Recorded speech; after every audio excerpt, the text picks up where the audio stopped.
Hello and welcome to Sustaining Creativity Within a Franchise. I'd like to introduce our panelists and I will go last. So James, do you want to go first? Oh yeah, I'm James Parker from Grand Shatter. I'm the head of studio and game director. Excellent. And Stefan? Yeah, hi, I'm Stefan Wirth from Gentleman Studios, located in Germany, and we're working on Endzone 2. And I am one of the co-founders and the experience lead at Gentleman Studios. And David. Hi, good morning. I'm David McDonough. I have been in games for about 16 years, 13 of that as a lead. Lately of Other Side Entertainment, Cloud Chamber, and 10 years at Firaxis working on Civilization and XCOM. Awesome. Big fan of those games. And I am, last but not least, Nick Tannahill, and I work as studio head at Firefly Studios. We work on the Stronghold series of castle sim games, which mash up the RTS genre and city builder together. Cool. So let's just dive into it. I've got a little intro here. I really like this topic. I think like a good strategy game, it's kind of simple on the surface, but has lots of different permutations the kind of deeper you go. I think it's really interesting just because like a lot of things used to create a good hook and really deep gameplay, which, you know, we kind of all tend to specialize in, can then it sort of increase expectations in the future.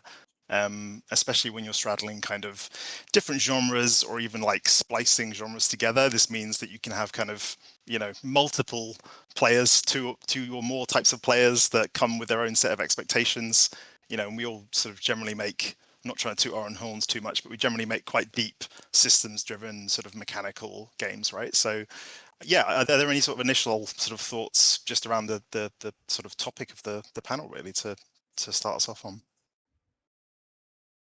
If not, I can go into talking points.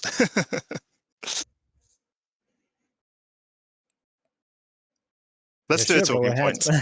Let's do a talking point. So sort of a general question, anyone can, you know, answer this because we haven't really started yet, but how does one decide what core elements must be retained versus what to reinvent when developing a sequel?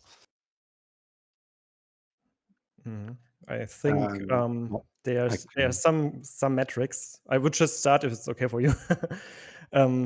So when we started Endzone 2, we actually had something called an ideation pipeline. So we wanted to come up with new ideas to reinvent Endzone a little bit at least, but we also knew that we should focus on what made Endzone 1 great. That's the basic of it all. But we used some metrics like player feedback, of course. And I think one of the most interesting metrics we used was the achievements on Steam, the achievement system. We implemented them in a way so that we can see if players actually fulfill our scenarios we have, fulfill our game goals, if they get to certain points in the game. And this also helped us to check which features were actually the ones carrying the game and which were the ones which weren't touched actually. So I think having some kind of data is always a good starting point before you start going into qualitative feedback like reviews or if you look into your Steam forum. And achievements are such a wonderful, like low effort way of tracking those, right? Because it's like it's visible to everyone. You can just sort of plug it into the back of your game, and it's like it's just data that your players can see, your team can see, you can see. Yeah, no, we do the same thing actually. It's a nice little trick to get some easy metrics. I think we took quite a different approach going from fights in tight spaces to nights in tight spaces.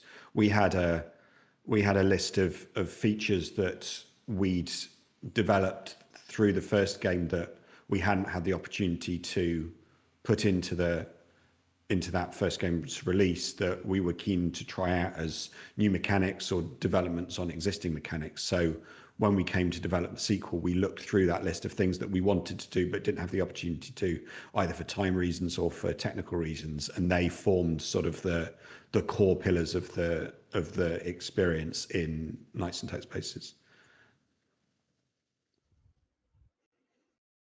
Yeah, those are all great ways.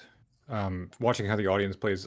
Nick, you mentioned that we make quite deep games, and one of the interesting dynamics is that the longer these games go, the deeper that audience gets, and the more invested they become in what they think makes the game great. So I had the fortune and misfortune to work on Civilization, which is both an incredible game and also 30 years old, which has lots and lots of player sentiment and expectation built up over many iterations.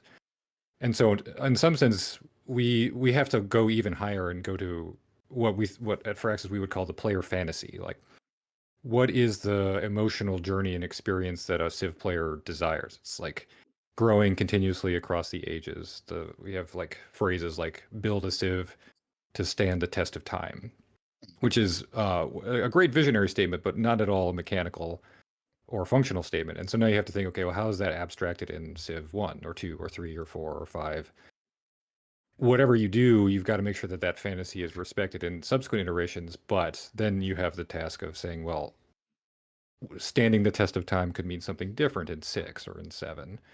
Yeah. And that's sort of where we begin. And now then it becomes kind of a risk because you're not always sure, are players really attached to this expression of it or that expression of it. If you look at the sentiment or the commentary or watch YouTube videos or do any of the metric gathering that you might want on the Civ audience, you'll probably find enough players who like everything. And so you can say, well, yeah, 30% of our player base likes it this way and 30% likes it that way. I guess it's up to us. Which way do we like it? But if you lose sight of the fantasy, like what makes Civ, then no amount of like mechanical magic or sophistication is going to save you. Like at the end of the game, you could make an excellent game, but if players decide that's not Civ, then they won't give it a chance. Yeah, I think it's a really good point about like what the players think the game is, and like I think like internally, at least for us, the people that I talk to internally that I feel like reflect the player experience beyond just like surveys and stuff are often our QA, because they'll spend like a similar number of hours, maybe not as many, because the players, like you said, Civ's decades old, Stronghold's been going for a little while now as well. So you've got even internally, you're comparing your QA who have hundreds of hours to people who might have thousands of hours or tens of thousands of hours. So, but internally, I always feel like they've got the kind of the best, sort of finger on the pulse when it comes to like that level of looking at the game and that sort of lens. But it can be a completely, it can be a fruitless endeavor sometimes when you're trying to kind of like, what do several million people think, and most of the time you're talking to that like percentile that have played it for over, played the demo for over 20 hours and play the full game for over sort of 200, 300 hours. So yeah, it can be incredibly difficult to find out kind of what they're looking for. Yeah, talking to QA was one of my favorite things to do on Civ. I had a really good relationship with those guys, and I would go and sit in the room and just ask them like kind of open-ended questions, like talk to me about fighting wars, and just listen to them, like what comes to mind. They start to describe things, and they'll describe things in mechanical terms, like, oh, I think tanks number balance are wrong and they need to be faster or cheaper to build or something, and that's fine. But they'll also talk about like the broad kind of long play experience of fighting a war, and from that you pull out, okay, am I hearing the fantasy coming out or not? Like, are wars satisfying? Are they thrilling? Are they tense? Are they a bit like a Civ-wide endeavor? Or are they easy? Like those are the things where if you can find your way into those, you can see your way to whether the fantasy is being delivered, and then through that path find what you can do to improve it if it's not doing what you want. You saying 30% earlier reminded me, is it the Firaxis phrase of like a third for sequels? Yeah, the phrase is 30% kept, 30% improved, and 30% new is the like rough kind of like internal catchphrase for it as a way of like approaching each iteration of the Civ series. And I think they developed that over the years, I think for their own sanity, to like make sure that they don't undo what like the magic that they've caught with Civilization. But also to make sure that like they don't rest on their laurels either. Like there are many excellent Civ games that are now decades old that many people still play and think are the best ones. Like there's still a huge percentage of players that play Civ 4 and 5, and those are very, very good games, and would have been kind of easy to say like, oh, we don't need to reinvent anything. Like we did it. Let's just keep making this. But then the audience would have atrophied, and it's telling that Civ 6, Civ 7 isn't quite old enough to compare yet, but Civ 6 is still the most bought and most played Civ. So I think that formula helped them like not be satisfied and push themselves, but only just enough. Does anyone else have a sort of a template approach to sequels, or a nice sort of catchphrase, or a nice sort of mission statement that they indirectly or have directly sort of followed over the years? Not a template per se, but I think, the point you had with destroying the magic is something we really experienced with Endzone 2. And when we started Endzone 2, we went in with expectations, shape priorities, but they don't dictate a vision, something like that. Because we really wanted to do new things we couldn't do for technical reasons, for example, that would shape the game into a new direction and would give the game a new vision. But of course, we knew we have some priorities. So, like, we need to do a post-apocalyptic survival game, and it needs to have some catastrophes like droughts or sandstorms and all the stuff people were experiencing in Endzone 1. And I think a template would have saved us in the end, because when we started into the early access of Endzone 2, the magic was actually gone, and we had to work really hard on it to get it back from the players and show them what the vision we had in the beginning really looks like. And I think now we are shortly before releasing Endzone 2 into the full release, leaving early access, and I think now the vision comes into place. And this should have been the start of the early access. So we were just too fast and maybe too blindfolded on the way. A template would have saved us. I think we're in a similar place. We don't have the benefit of sort of decades worth of iteration for the Tight Spaces games. We had the first game that we built, it started out as an experiment to see if we could mash together some interesting ideas. So we were learning what the game was as we were making it, and it evolved internally and with the help of our community to a thing that people really engaged with. So for the second one, we needed to, in certain areas, we needed to go back to basics, certainly on the architecture of the game on the inside, to actually reflect what the game had become, because it was sort of burdened with some of our early expectations of what we thought it would be that never transpired. So to start again from the ground up in certain areas to make sure that the core of the game reflected what the player experience actually was, so that we could then build on it. So we're in a much better place now, certainly technically, to carry on the franchise and do more games in a thing, but potentially at the cost of spending time that we could have spent working on more gameplay features or more mechanics. A lot of that was reworking the core of the game in order to do things that we knew that it already needed to do. Yeah. And that's the thing, right? Even those basics can be so hard to get right on the next game. Like, from the player's perspective, it totally makes sense that, I think someone on the call mentioned this earlier, but if they're buying a new game, it's like, right, it has everything it had previously, but what's new, right? But even just getting that feature set in there to begin with, if it's, I don't know, a new engine or a new code base, or even just like, a big creative direction shift, right? That can just be quite hard to get those fundamentals in there, and then it's quite a daunting task to do everything on top of that. But I like the I do like the mission statements. I do feel like no plan survives contact with the enemy, so you can have this kind of like great idea, and then you go into development, and it whatever happens is going to happen, right? But it is a good kind of rallying call at the start, I think. And like we were saying earlier, it's kind of good for kind of keeping everyone sort of honest and on track, and wanting to do, instinctively wanting to do new things with sequels rather than just kind of like following what's worked before. So next point about player and fan expectations. So how do your communities share their feedback, and how much can their expectations influence your design decisions for sequels? I can go first. Yeah, go for it. Just quickly into it.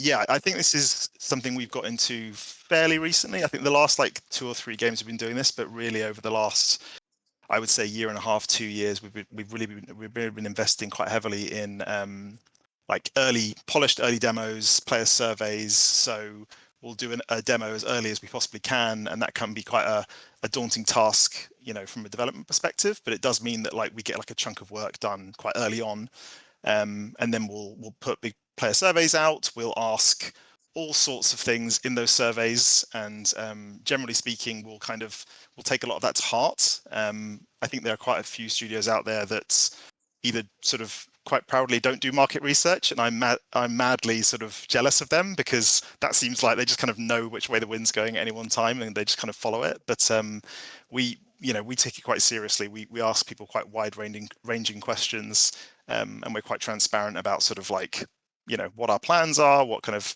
features we're thinking about adding to the games, and we use that quite a lot, really. So I would say that anything we identify as like having a pattern in the player base and having like a large number of people asking for something, or when there's a consensus on something, we'll generally try and kind of like mold that into the basic design for the game. And then if there are smaller suggestions that are only coming from sort of like smaller groups of the player base, we'll kind of pick and choose depending on sort of, what's most interesting to us. But we take those surveys really seriously, and we're lucky enough to have a good number of responses to them. So it's quite representative data, and it's been leading us quite well in the last like 2-3 years. But yeah, so we're quite community driven when it comes to design decisions, and we're happy to be. But yeah, what are the other thoughts on it? What kind of balance do you guys feel like you want to achieve?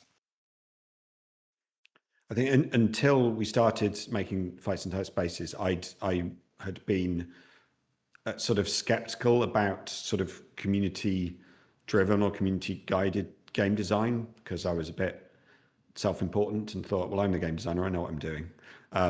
But certainly with a game like Fits, it's so expansive. The combinations of things that you can do are so wide, and players play the game so differently when they're playing the game to how I play the game during development, that having access to a sort of plurality of experiences makes such a difference. You're not just saying, do you like this feature or do you not like this feature? You're saying, how do you play this game, and how can we accommodate that, or how can we stop it being broken in ways that I can't imagine yet? That's the value that I really find from that a really engaged community, is that, yeah, of course they'll tell you what's wrong with it, but they'll also show you how they're playing it, and you can base decisions on that. Like they will proudly say in the Discord chat how they've rinsed the game using one particular card and exploited it in certain ways, and then I can nerf those things if I want to stop that becoming the prevailing tactic. Or if there are features in the game or cards that people aren't using, then those can be evolved as well from that feedback. It's a two-way process, even if it's not a discussion, because you're getting to witness how they're engaging with the game directly. Yeah, I think that describes really perfectly how Civ gets made. I mean, there's no shortage of discourse on it. People are very opinionated, and but Firaxis also has a little bit of luck of what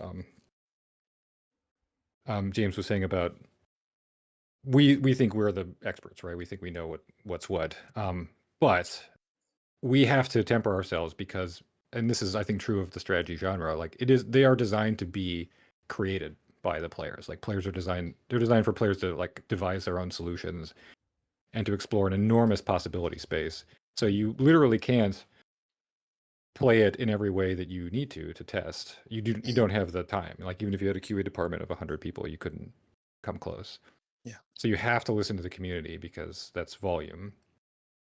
And then you have to do it with kind of like a light ear where you listen for their pain points, you listen for the things that keep coming up in discussion after discussion, or like things that they like are constantly saying, I wish I had this. Like Civ 7 includes the feature towns, which are like sub cities, which has been sort of something that the community has been, mooning over for a long time. And you kind of blend that in where you say, okay, I hear that players are disappointed with the representation of government in Civilization. Well, let's see if we can move that forward. Let's put that in our 30% improved column and see what we can do. And then we'll start to learn about like, well, what do they like? What do they don't like about it? But also bring our own ideas. Like we think government should be represented this way. And then like James said, it's a two-way street. You try it, they try it. And it's no accident that people tend to view Civilization games at their best after several expansions, because that's when the like fruit of that conversation has come out. Civilization powers get changed, mechanics get nudged, or systems get added or adjusted, and that's in response to those thousands and thousands of hours out there kind of trickling back to the team and them seeing really what they've made.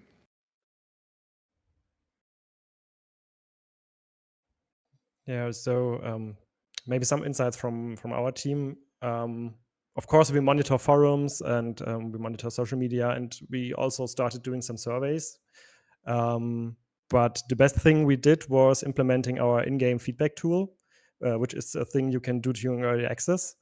And the important part is to filter the loud voices versus the broad consensus, so that you don't follow too much the tickets that come from same players all over again, but find some way of filtering it. And what we did was we decided to funnel all tickets that come into our Discord server. They are publicly visible, and then we always remind people to vote on them. And this gives us a quite clear idea of which topics have a high priority and which don't. So this was something that helped us a lot. And actually, when we started the development of Endzone 2, we also took all the feedback tickets we got concerning ideas for Endzone 1 and checked which new features were wished for and which would make sense in Endzone 2 in the vision we had. So yeah, this was very helpful, because one thing is you also get all the game data with it. So sometimes you also have a save game attached. Sometimes you get a screenshot or I don't know, a log file, which gives you even more insights, and that is so valuable for us. Yeah, the number of times I brought feedback to devs and they've just gone, I don't have a save game, or I don't have a crash report. What can I do with this? And I'm like, you're absolutely right. Figure out a way to get that in. Yeah, that in-game form sounds like an awesome way, and then having it voted on within the Discord, that's a great way of like quantify, because we want qualitative feedback, right? Because the games are deep, but we then want to quantify that with do lots of people feel this way, or is it just this one person who's left 100 tickets in the last 3 days? Yeah, and even the loud voices, okay, they don't get upvoted that much, but if you go into their save games, you certainly understand why they wanted this. Maybe, I don't know, they're in the late game and they have experienced all features. I don't know, there's nothing left to do actually, and you see the save game and you just understand, okay, this is what he did with our game, and each experience is different. So that's so helpful, really. This kind of leads on to the next point, which is market trends. Do they impact your development of sequels, or are you more focused on your communities or your own ideas? That's also valid. I think it's one of the things that's that perhaps we got wrong with Nights in Tight Spaces, and that we're looking to address with updates, is that I had sort of assumed that more was more, that a bigger experience, a deeper experience, a broader experience, these people who like the game would go, well, there's more of the game, I love it. Whereas actually, for certain players, particularly for the genre it is, which is kind of rooted in deck building, the run length is actually quite important. That making a 3-hour long run means you can't play it in a single session anymore. you might have time after work or before you go to work, whatever, and you could have played the original game in that time and done a full run of it. Whereas in Knights, you can't anymore because the playtime for a single run had increased to accommodate a lot more content, which on the face of it, players like more stuff. That's, you know, a thing that you get, but actually for our genre, that's not quite the case. They want that more stuff, but they want it spread out around multiple runs or unlocking stuff as you go. So we've been looking at bringing in a sort of a tight mode, as we call it, which restores it to a much more kind of 45-minute, hour-long session time. And I think if we'd looked more across the board at the different deck builders that were coming in, I think we would have found more of a consistency between those run times and realized that actually we were an outlier rather than, we're providing more stuff. We should also have been mindful of what the kind of prevailing experience was in other titles and looked more towards those as a good marker. And then we could have made our campaign mode a little bit more in keeping with those, so it wouldn't have been seen as quite such a sort of big, intimidating thing. I'd love to have, like, there's a website called howlongtobeat.com, which you can just throw in any game and it tells you like how long it'll take to complete the story, to complete completionist, extras, etc. I'd love a website like that, but for like average session length for a game. So like, how long is a skirmish match in Age 4? How long is a round in Street Fighter? Just to kind of, you know, that kind of data would be massively valuable rather than having to go and play everything, which takes loads of time. We have that information internally, but making that publicly available would be really interesting because the fans stratify in how deep they want to go. Like there are Civ fans who play for an hour a week, and they've played the same game for 6 months. It's just taken them that long to get to get to the space age, and other players will play 18 hours every week and whole games 8 hours at a stretch. And it's like, how do you compare the experience of those? Because like one of the things that I think James, his fans are encountering is like the sort of mental RAM of putting the game into your head and being like, what is happening in the game right now? You know, I would struggle to play a deck builder that was split across multiple sessions, not because the mechanics are hard to understand, but because I forgot what I was doing. Like, why did I make my deck this way? And what do I want that card anymore? Civ has exactly the same problem. Like, and it's one thing that's struggled with forever is like, if you boot up a save, can you look at the map and tell what's going on? That's actually one of the like pillars of Civ's design is, can I understand the state of the game by looking at the map? And some Civs are better at that than others. But sorry, this is off topic, but a way of saying like, yeah, the way that players play is by no means all of a piece. Like they can be very different in their habits, and so that makes it difficult to assume that any one trend is going to be popular. Like sometimes Civ will try this. Mostly it like keeps to its like formula. But like, I don't know if any of you guys remember, but in Civ 6 there was a scenario mode that was released called Red Death, which was like basically like a Mad Max skin of the game where you had like this squad of like mutant psychos that like would go around and try to like scavenge a wasteland, and it was directly based on battle royale games. There was a shrinking ring and everything, and like a winner take all, and everyone was like, "Are you gonna do battle royale in Civ?" And like they had to like completely distort the game. Like there's no building, there's no resources, there's just like you and your units, but you can do it. But you could also pretty easily say, we're not going to make that core Civ. Like, that is not our game. But it's something that's possible within the game, and so it's worth exploring. And you can be fun to try, because you never know like how ideas that come out of that will trickle back into the main game. Like, maybe there's something you learned about small-scale combat in this mod that will find its way into regular Civ combat design at some point in the future. And that could be really exciting. I definitely think there's something to be said for like, I'm a terrible cook, but to use a cooking analogy, like reducing down some part of your design to kind of create limitations and create new problems for players to solve, that can sometimes be just as interesting as like, plussing on feature X to make it bigger and shinier and longer. Yeah, I mean, if we have a kind of an approach for our sequels, it's probably that, the kind of like we all make games that have a lot of features in them and a lot of mechanics. There's already a lot of features in there. So in terms of creating sequels, it can be quite hard to make it mechanically interesting, to just keep adding stuff. And also you don't necessarily want too many features in there, right? There's a certain limit of competing, interacting systems where it becomes, like you're saying, the mental RAM, the cognitive load, right? It just becomes way too much. So yeah, like we have a Crusader series of games, and in that you're in the Middle East, so there's less arable land. Water's a more scarce resource, so it kind of, you have to kind of work with the oases that you have to build economy buildings on those. You have a limited space for that, and as a result the gameplay is faster and more aggressive.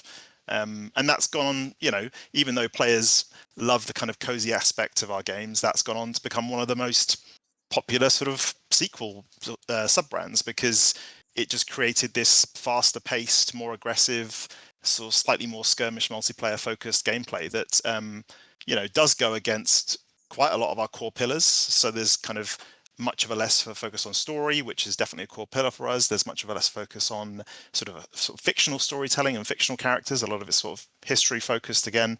So on paper, that was like not the right thing to do, but it ended up becoming, sort of almost like a second series really for us. But yeah, I feel like I think I said this earlier, but I read an interview with a studio head recently. He just said he completely ignores market trends, and I find that really interesting. I wouldn't say that we kind of spend a lot of time thinking about it, but at the same time, if we're just going by sort of like just player number, our most popular game is one that followed the Travian Tribal Wars model, and we did an MMO version of Stronghold, and it's been out for like nearly 15 years now, and it's still got 100,000 monthlies. So just by pure player count, we followed a market trend at that point, and that worked out really well for us. But I would say that like that and the original Stronghold were the two times in the whole history where we really followed market trends. And apart from that, it's just been kind of paying attention to our audience and just asking them what they want, and then trying to balance that against what we can do and what we want to do. Because those are the kind of three things that are important to us, I think, going forward. But yeah, really, we should pay more attention to market trends. We really should. But we like our audience, and they tell us what they want, so it's easy to listen and just add those things in. But it's tricky as well with a 18-month, 2-year development cycle. The market trends at the start of that process and the end of that process can be extremely different. So you can start out with a set of expectations, and they can change over the course of development. And either you're paying attention throughout and adapting as you go, or digging your heels in and saying, no, actually, this is what the game is going to be. It can be a mixed blessing. Yeah, that's true. And I think you don't have to follow each trend. So in our case, maybe for city builders, it would be curvy roads, because that's something Manor Lords really specialized on. And this was a market trend that we felt when we started Enson 2 could be something players would be annoyed by, because we only have grid-based roads, grid-based settlements. And actually in the end it turned out that no one really cares, because if the rest of the game has the has emotional value, if it puts you into a situation where you don't think about it anymore, it doesn't matter. So you just have to get the balance right. On the topic of balance, I hope you don't mind, Stefan, but I've got a point for you here, which is sustainability and survival are core components of Endzone and its identity. Is it a challenge to keep these themes and associated mechanics compelling and fresh in the sequel without repeating yourself? Yeah.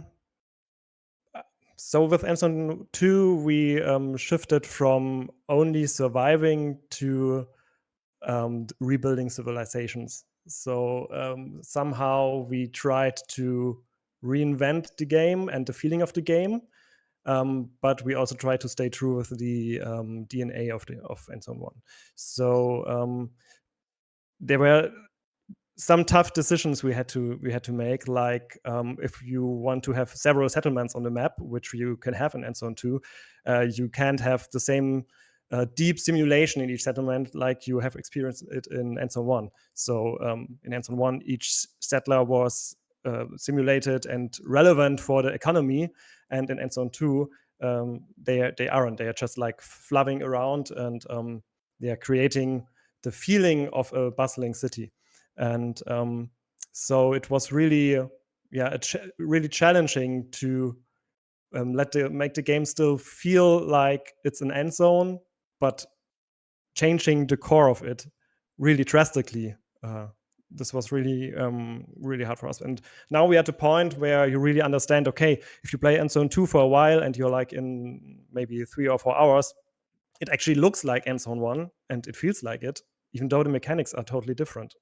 So yeah, I don't know if I answered your question. I just said what came to my mind. So No, I think you did. okay. It just reminds me of just going on the topic of like players wanting you to plus on stuff. So we had a similar thing where in the early games we had outposts, which would just generate troops, friendly troops for you. Those turned into estates, which were more like a sort of a mini simulated economy, like you were saying, which you could kind of receive goods from, and they could do very, very simple sort of defensive and attack maneuvers for you. And then those eventually became warlord estates, which had their own identities, but it was always like the players kept asking us to expand on this estate system, this village sort of system outside of your castle, and it got bigger and bigger and bigger and bigger. But the whole time we were fighting against growing that feature and making it, bigger and more fully featured for players who were asking us to go in that direction, but at the same time making it relevant for the map and the match and easy to manage, right? And easy to manage with the mental load of, I also have my own castle with my popularity and my fear factor and my food and my taxes and everything else. So it's really interesting. I just think it's a really interesting example of like, let's naturally expand in this way. But it definitely gets to a point where, the expectation is, we're going to keep going in this direction, but it kind of ends up working against the kind of identity of the game and, definitely the tightness of the gameplay, which is hard to achieve when you're doing strategy sequels and everything just keeps getting bigger and more sort of like fully featured. I see you nodding, knowing there, David. You're like, yes. That happens. That's happened so much. Like Civ takes these like huge sophistication, apparently, or at least complexity resets at every flagship, entry, and invariably people are like, "Oh, this stinks," because I miss all of my, fancy features from the last one, and we understand that they do not. They were comparing a game that is at that point probably 7 or 8 years old with multiple expansions to a new game, and that's an unfair comparison, and that they should compare this new one when it has 3 expansions to the old one with 3 expansions, and I'm sure they will, but it's also not it's not a rational reaction. It doesn't have to be. It's an emotional one. Like they want to get back into the fantasy, but they've added so much to their fantasy in their own head playing the previous game that now it would be a struggle for any new product to compare. It's got to rebuild. And likewise, they've mastered it. Like that's the thing that happens in all strategy games. Like take the barbarians, which are kind of like, I guess, our analog to what you were just describing with the estates. They started off as basically just punching bags. Like they would just run around and be there to teach you how to fight, essentially, like to nudge you to build some archers and some spearmen. And then they became, they would be capable of like launching raids and capturing hostages and holding people for ransom. And then I actually worked on a mode for Civ 6 where they could evolve into proper city states in their own right if you sent them money and support. And part of that's because people they used up the original barbarian design. They got good at it. It was no longer interesting. And then they got good at the 2nd edition, and then they got good at the 3rd edition. And so it's like design sophistication power creep. But you can't power creep forever. You have to reset. We don't have the luxury of a game like Magic the Gathering that can just like, put out a press release and say, this is no longer standard, off it goes, new set, here you go. Not that that's an easy task, of course, but you have to reset and know that it's going to be jarring. You know, players are going to feel the sting of it a little bit. And so it makes landing sort of the tightness of that core design so much more important in the original game, because that is your new foundation on which to build for, you know, another 7 or 8 years or however long. And just kind of like take the puncher for a little bit while people are getting used to the new game, and see if you did nail it, and then work on that and move on, and know that you'll get back to that place where everybody's got, you know, such investment and such mastery that, you know, the game is as rich as it possibly can be. And it's so true about, you know, content being released, whether it's free or DLC, and then on top of that you've got, you know, user generated content as well, right? Like someone's favorite thing might be playing some niche map on Steam Workshop that, you know, that's how they play the game. And you might introduce some minor little change, like additional map sizes or something like that might completely change their world. But it's just, you know, I think people rightly kind of refer to, okay, but that game's been out for nearly 10 years and it's got all these updates and all this DLC, so it's way more fully featured. But on top of that, you've got UGC as well, which is, you know, you just can't compare it, right? It's like reset is the right word you were using there. Just to move across to a topic that I don't think gets too much focus in the strategy genre, James. So the Tight Spaces series. So this is the talking point. From action movie minimalism of fits to a colourful medieval fantasy aesthetic in kits, how did you navigate such a visual shift without losing the identity of the series? Yeah, that was a tricky part of the process, because we could have kept the original kind of stark aesthetic of fits and applied it to kits, but it doesn't work. It's such a severe mismatch between the sort of theme of the game and the genre of the world, and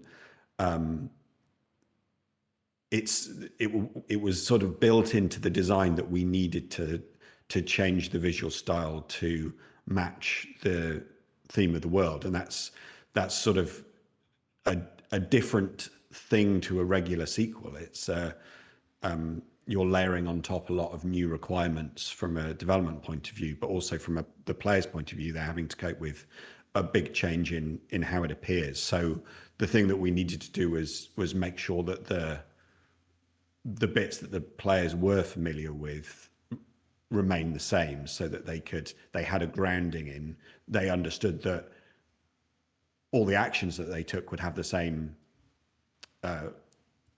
repercussions in game as they always had done, but that the visuals are there to sell the fantasy of the world and to sell the new additions to the game as well. There was, because of the gameplay changes that we made to have a party system, to introduce weapons and equipment and inventories and all that stuff, it lent itself so strongly to a more fantasy medieval world that while we could have kept the modern spy theme and done all those things anyway, it wouldn't have made as much sense, and it wouldn't have potentially opened it up to the wider audience of players.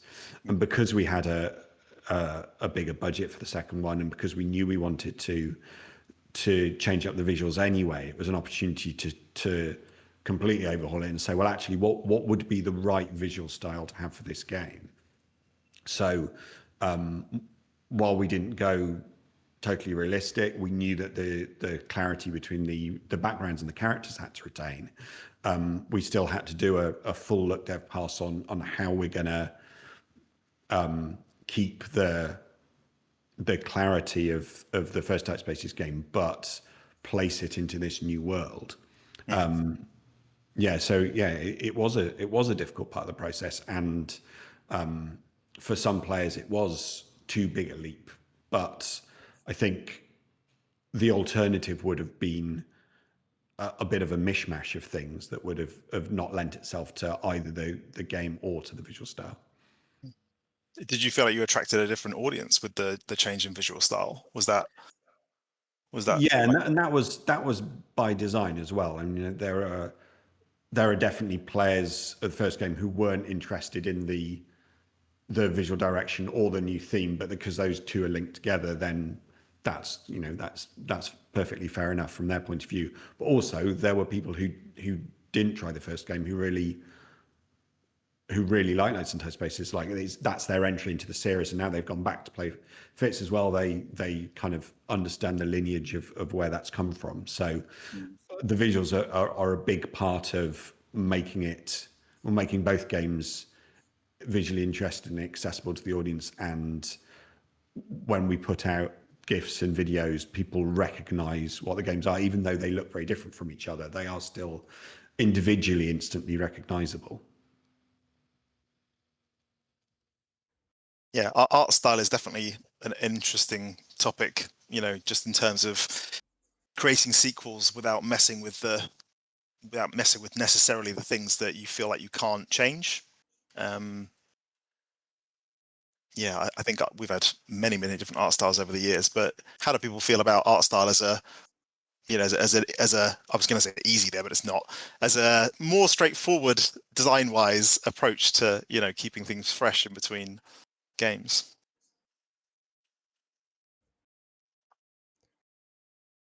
It's a interesting challenge on Civilization games because, and I think this is probably true of Stronghold too, it's a historical premise. So to some extent, you can't make up anything you want. Like the pyramids look like they do. You can't decide they look other than they do. Mm-hmm. And a lot of what people are coming for in these historic games is things that they recognize. Like, I want to see the Statue of Liberty. I want to see the Apollo 11. I want to see Genghis Khan and the Golden Horde.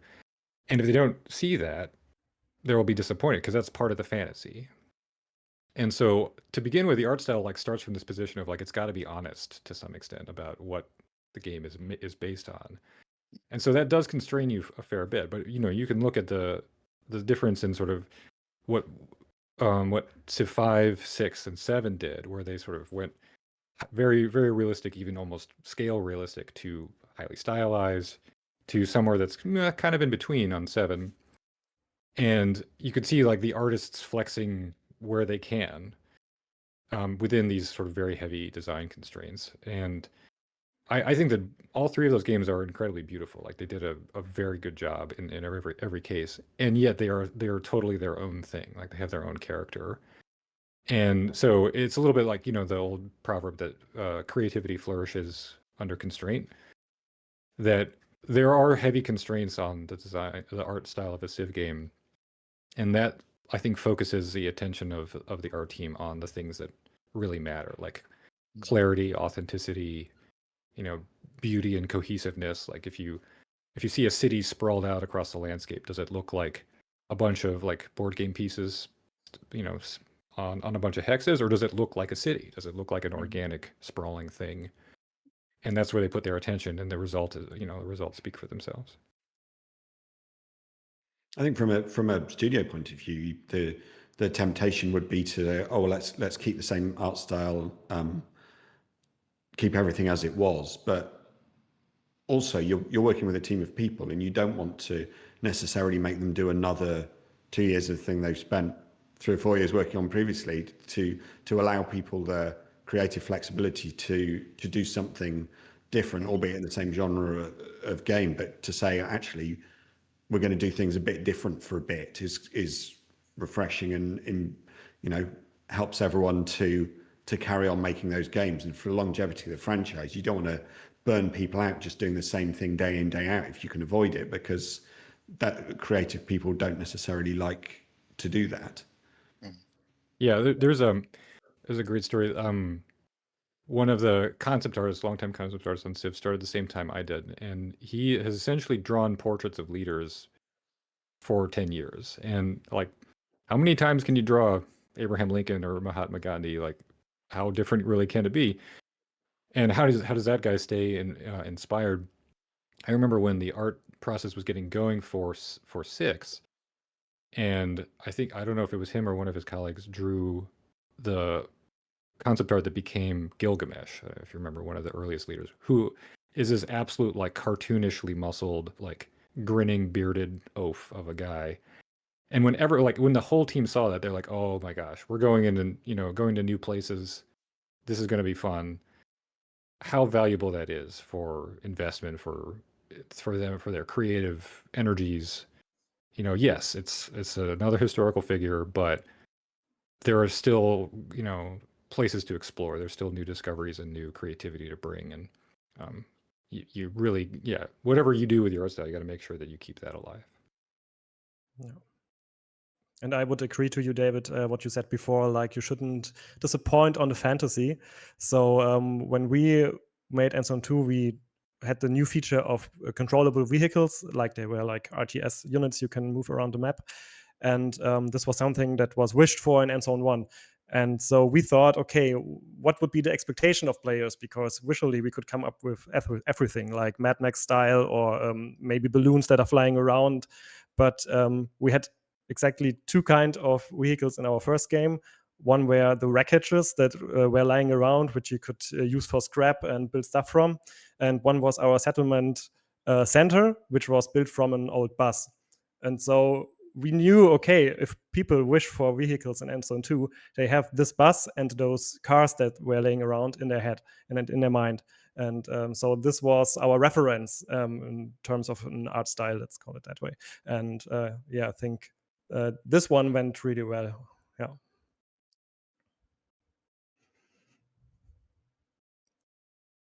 I think one thing that kind of always kind of comes to mind when it comes to art style, especially with strategy games, is how strong people can feel about art changes.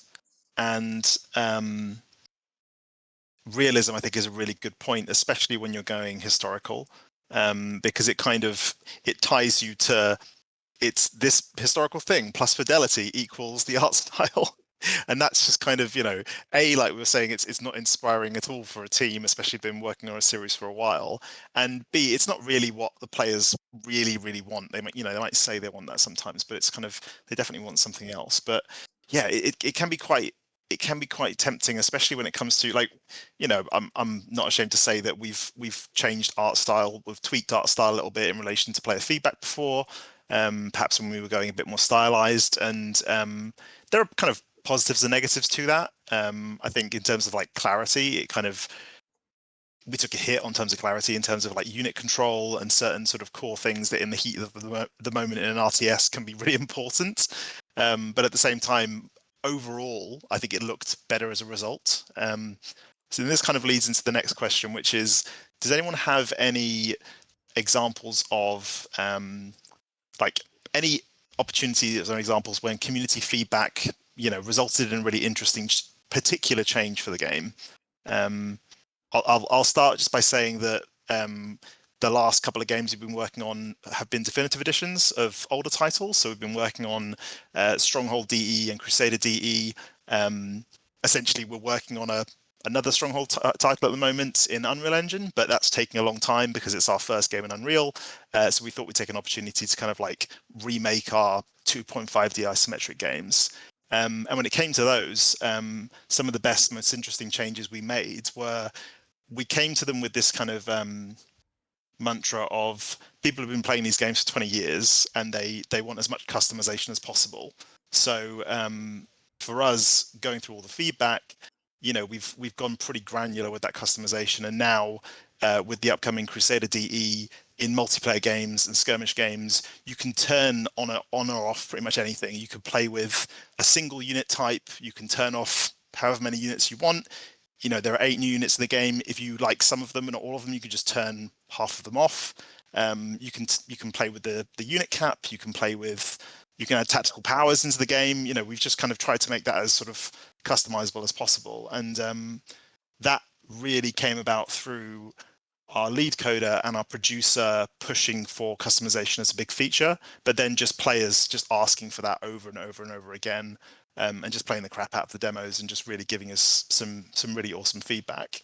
But yeah, many interesting tales of community feedback that ended up in, whether it's a tiny feature or a little tweak. Any interesting stories? I think mine was less about feedback, more about sort of player behavior. We had when we did our very first release, it was like a prologue version of the game, and my lead coder turned to me and said, "We don't actually have an end of game screen at the moment. You finish the game and it just goes back to the front end."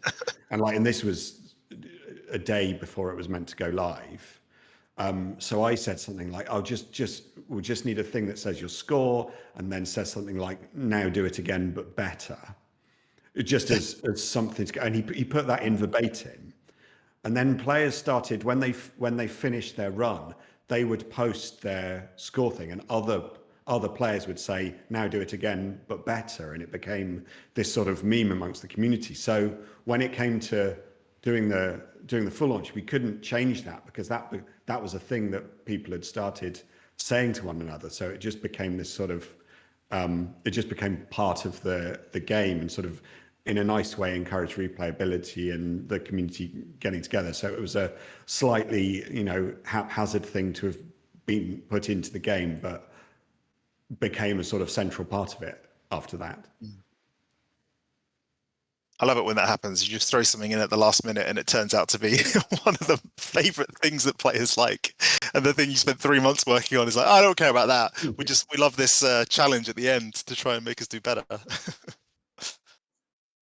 I think in the original Stronghold, the fire system was added like a week before the game was meant to ship. And fire is and that's one of the reasons why it can be so incredibly out of control so easily, because it was only added a week before the game was shipping, so it wasn't tested a whole bunch, but that ended up being a defining feature for the game, right? So it's it's funny how these things happen. We have examples of both of those, like memes that find their way into the balance in some little way. There's a phrase goes back to, I think, maybe to 5, or if not before, called Hugo Parker, which I think means somebody who sits on a hill. I think it's German. There's a lot of fans of Civ that are German. I don't speak German, so apologies, Stefan. But essentially, Civ players, after tens of thousands of hours, realize that hills are mathematically the best tile for yields, and so they would make sure that they were always building cities and everything that they could on hills. And it became this joke in the community, people would post pictures of people playing Civ while sitting on a hill in their town or something like that. And then it became a debate in the design team in later Civs of should we nerf hills or should we keep it because they like it so much? And we were like, what do we do about hills?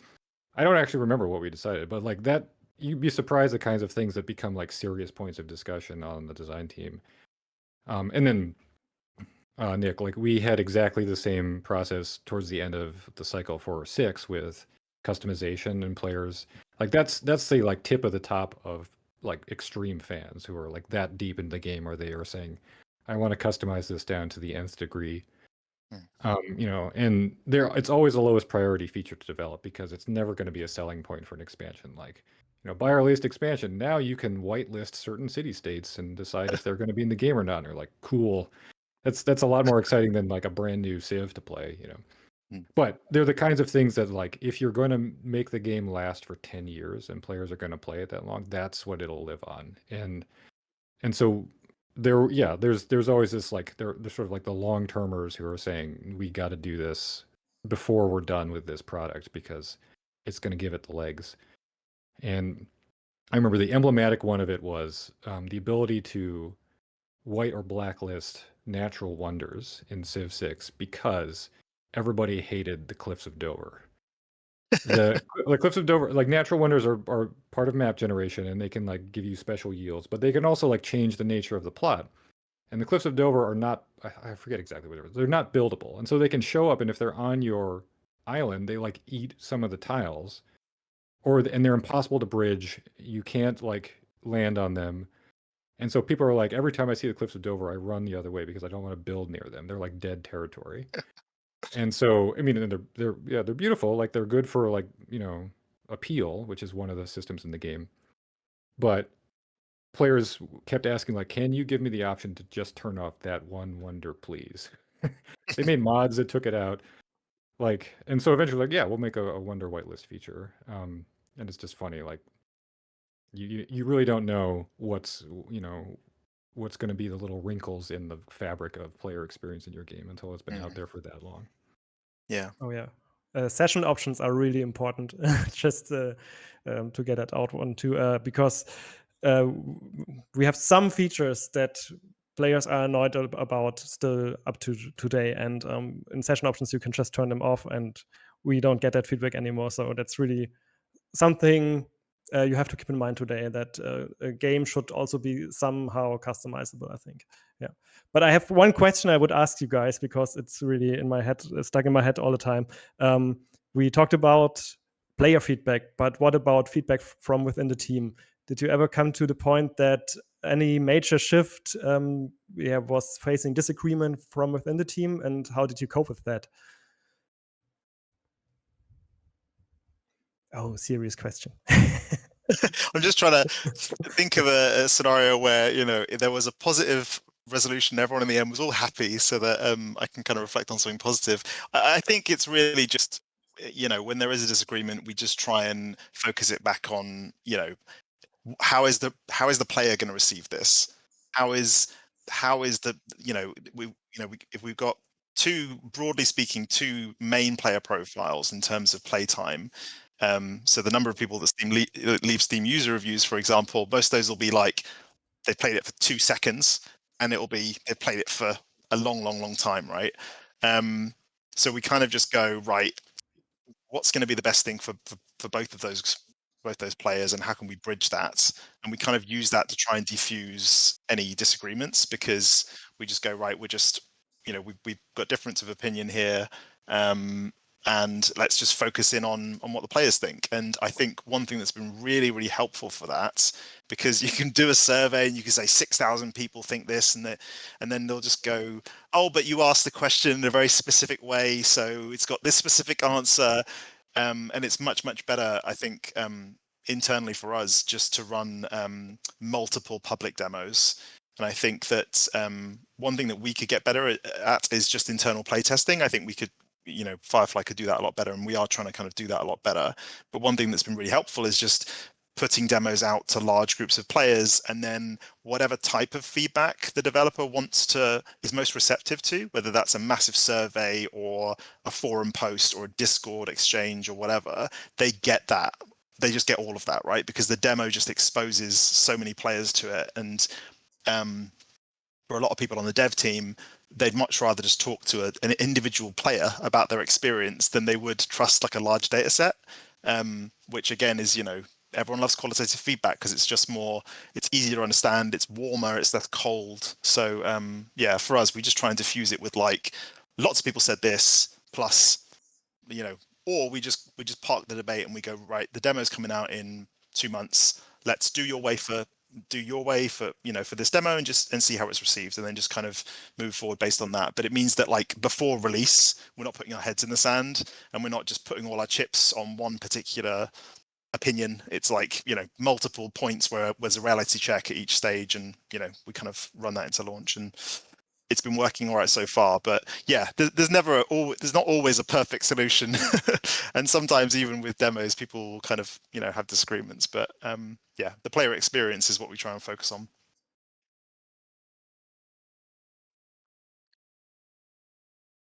Yeah, that's really well said. Like I was saying earlier, what's the fantasy of the game?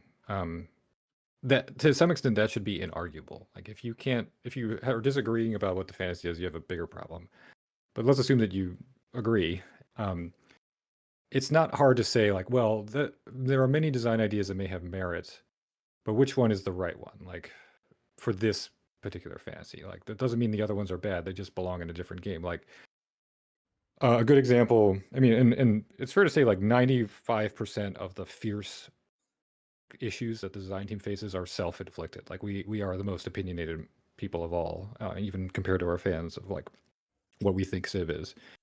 A great example is one of Civ's like long-running contemporaries is Crusader Kings, which is heavily narrative. Like there are these events, you know, that come up, there are stories that you make critical decisions in, and they change your options for the game.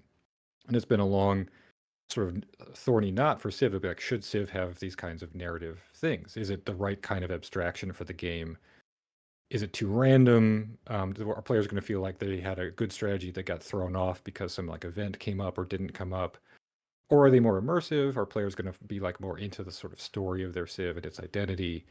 If they're these things, and you can see different takes on this. Like there are from going all the way back to Civ 2. The game I worked on, Beyond Earth, had them.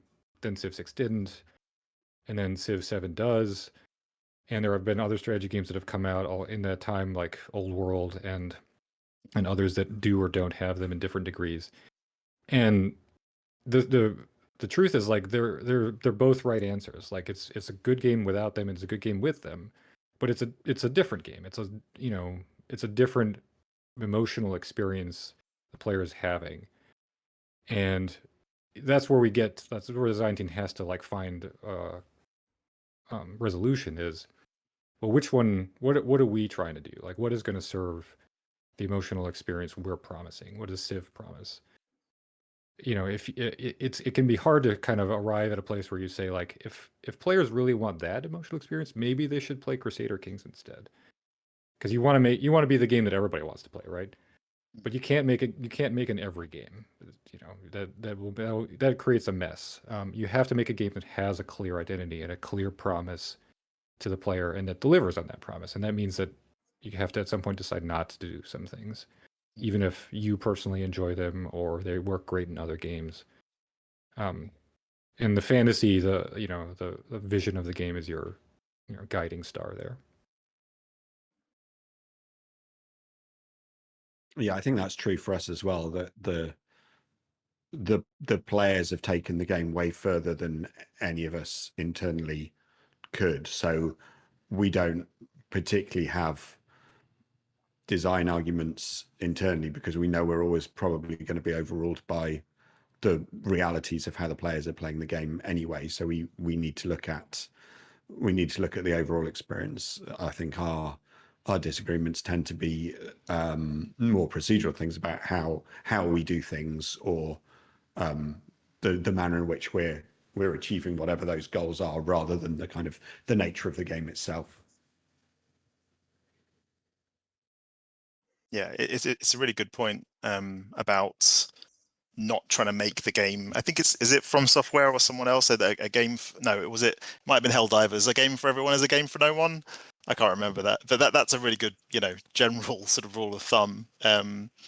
But one thing we've tried to do recently is bring our demos and our reveals as close together as possible, so that at the point of reveal, we kind of put it in their hands, and if it's not their thing because they want more story, or they want more historical accuracy, or whatever the game has or doesn't have they're missing, those people just go and play something else, which is great, because we don't want them to kind of be hanging around all the way until launch, because if it's not their thing, it's not going to change dramatically between that demo and the final game, right? The final game is just going to be a more iterated, polished version of that demo, right? So that's been really helpful for us to just kind of get that out there, and then if someone's not interested, just be like, cool. I mean, there are other games, there are so many other games to play, and also, later on there might be a different game that we're making which might align more with what you're interested in. So we're kind of taking that approach. I see that we're starting to run down a little bit on time, and there is a really good question here for David that I would like to ask,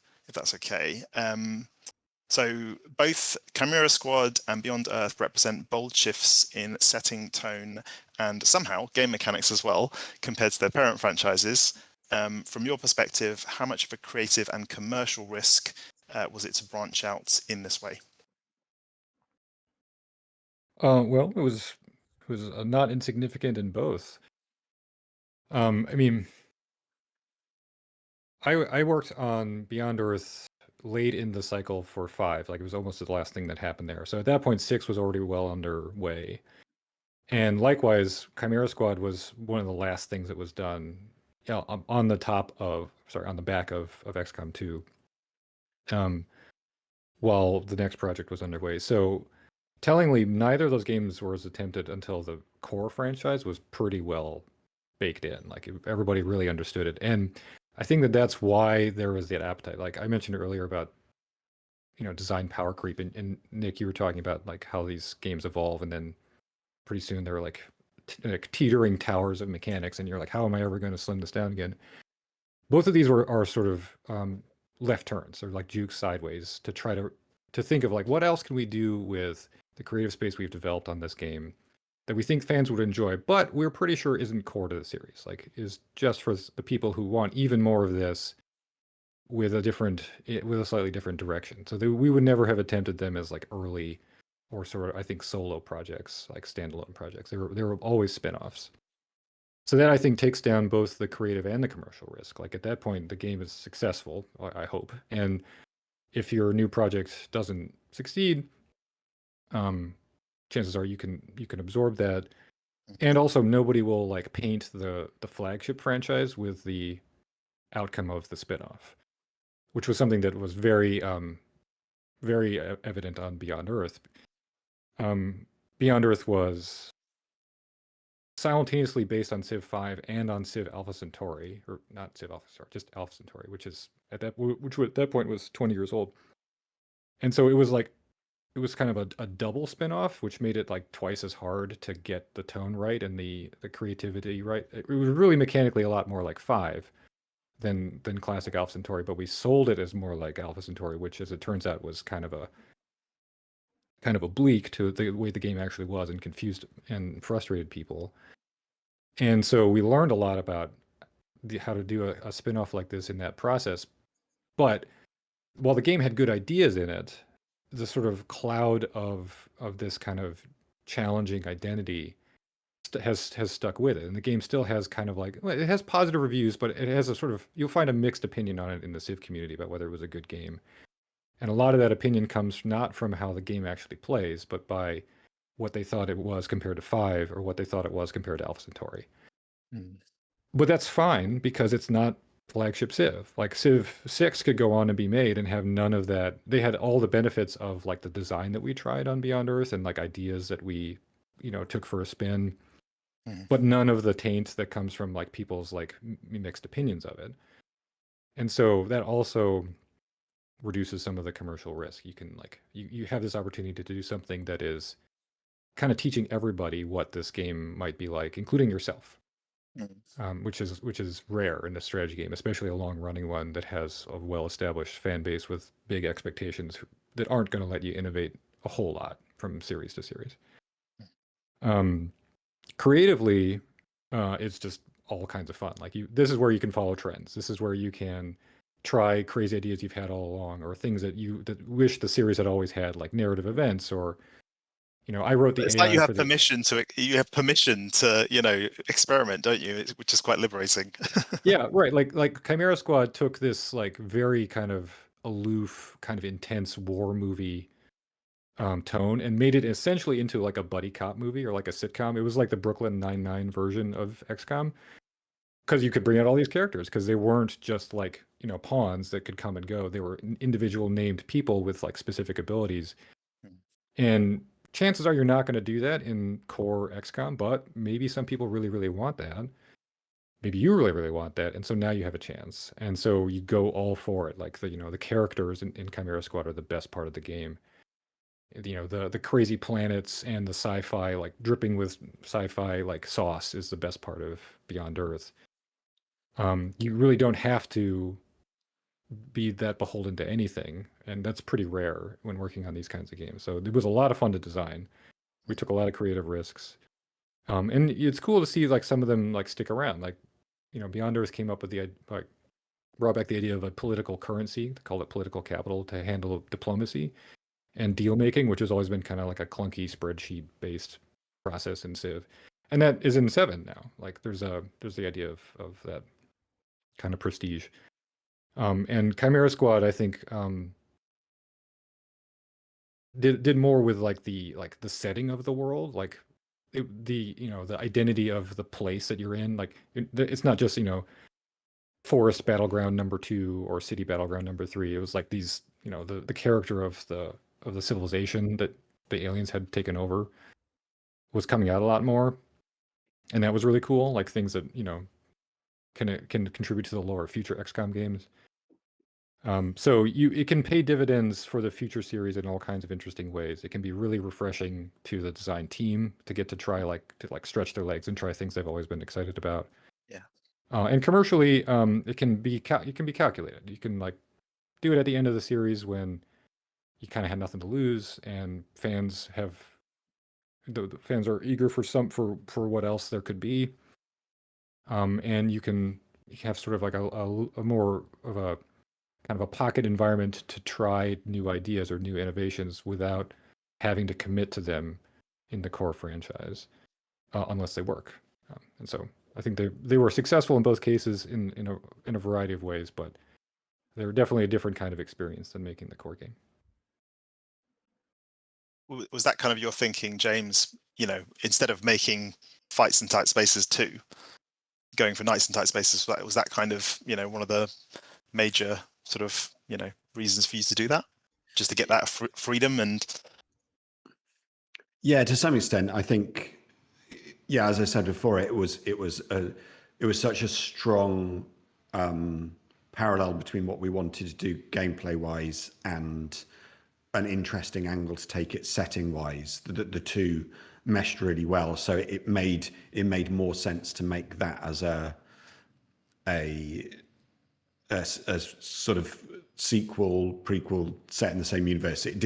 We didn't need to carry through any of the content for the first game. We wanted to do all new stuff anyway, so we took advantage of that by taking a bigger leap. I think the parallel for doing slightly more experimental, unusual things for us is where we've done DLC for Fights in Tight Spaces. The first DLC added a gun for the main character, which during development I was like, well, we can't do that. It's a game about hand-to-hand combat, but it's also very cool to have a John Wick type character who's spinning around shooting everyone. But I think if we'd had to do that in the main game, it would have compromised too much of what we wanted to do design-wise originally. And by making it optional, then it gives players who really wanted that the opportunity to try it, and gave us the opportunity to do some interesting things design-wise. And the same with the second DLC, which gives you a partner who is under your control. That brings some of our learnings from Nights in Tight Spaces back into the Fitz world. So the two can feed off one another as well.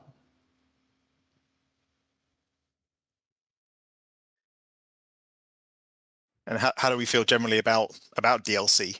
Is it the place to experiment and do weird stuff? Do we like doing DLC? Do we not like doing DLC? Is there a limit? I feel like for us, we like doing DLC, but up to a certain point where it would still be commercially viable to keep doing it, but creatively we're just like, we're done. We want to move on to the next thing now. Yeah, I think DLCs can add to the main game a lot, because we had 2 DLCs for Endzone 1. One was like a natural evolvement of Endzone, which took the post-apocalypse and put it into prosperity. So a new civilization that emerged from the remains of the old world. And the other DLC was really experimental, which was like a storytelling DLC. You could go to distant places, travel there by some kind of airship, and you could experience a visual novel story kind of. And that was really experimental, and moving into more of a narrative world, which we hadn't done before. So we had this chance and we used it, and we also saw that it wasn't the best decision. So in Endzone 2 we said, okay, we don't need that. It was cool, it was something, but it was not our vision. But it can be quite a safe space to experiment, can't it? Oh, yeah. Sorry, I was just going to say DLC can be quite a safe space to experiment with something that you don't want to dedicate a whole budget of a new game to. Right. I think from a player's perspective, it needs to simultaneously have value, but also be completely optional. I think if what you're adding to the game feels like it's is an update to the core experience, that then generally that's what it should be. It should be a free update.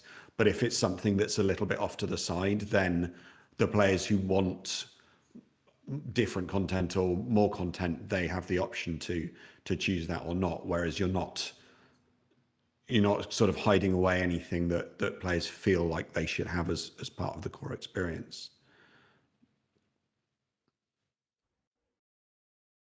Yeah, it's well said. On Civ, like Civ thinks of its expansions almost like 50% of the game again, and I think, are very careful not to release those smaller than that, because there's a lot packaged in them. Like I mentioned earlier about, there's this community reaction and people like or don't like things, and we want to like improve the game. But that's a multifaceted effort. So like an expansion has lots of stuff, like systems changes, new content, old change, new systems added. And if any of those pieces were missing, it would feel kind of lopsided and insufficient. And then there's also the very tiny DLC, which is like a single Civ or like a free mode or something for the game, or like the the Natural Wonder whitelist feature, for instance, where those are either optional or free, and those are cool to do, like to keep interest up, or to try to get to things that kind of don't necessarily have a link to one of the expansions, or and you don't know where else you were going to get to do it. For example, on 6 they released Australia as a Civ on its own, and Australia is a great choice for Civ, but you can see how the argument would fall down that it shouldn't be. It's not one of the core Civs, like one of the original game Civs, and it didn't necessarily fall into the first or second expansions kind of theme. Brave New World and then Gathering Storm. So if we want it in the game, we kind of have the DLC is kind of the only option. And then so then it's just just a fun opportunity to get something extra in the game that players can take or leave, but that some people will care an awful lot about, and we wouldn't want to leave that opportunity on the side.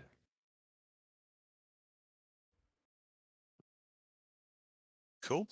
Well, I think we're running down a little bit on time now, and in looking down the talking point list, I think we've covered pretty much everything we had on there. So I want to save a little time right at the end just for us to collectively plug things that we want to promote, be it a game or a social media platform or whatever. So whoever wants to go first can go first. James? If people haven't already, check out Fights in Tight Spaces, Nights in Tight Spaces. Join our Discord, meet up with all our cool, fun players. David, do you want to go next? Well, I actually don't have a lot to talk about. I'm sort of off on a bit of a break right now, but I haven't been at Firaxis for a few years, but I did work a little bit on 7, and it came out not very long ago. So if you haven't given Civ 7 a try, absolutely do. Like, the team's working really hard on it since its launch, and I'm excited to see where it goes.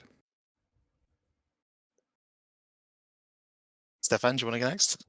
Sure. Well, if you like post-apocalyptic colony builders, no matter if it's Endzone 1 or Endzone 2, I would love you guys to check it out and maybe join our Discord to join the discussion about the next involvement of our games. And the release date was July. Oh, I'm not sure if we can mention it here, but Okay. it could be July. Yeah.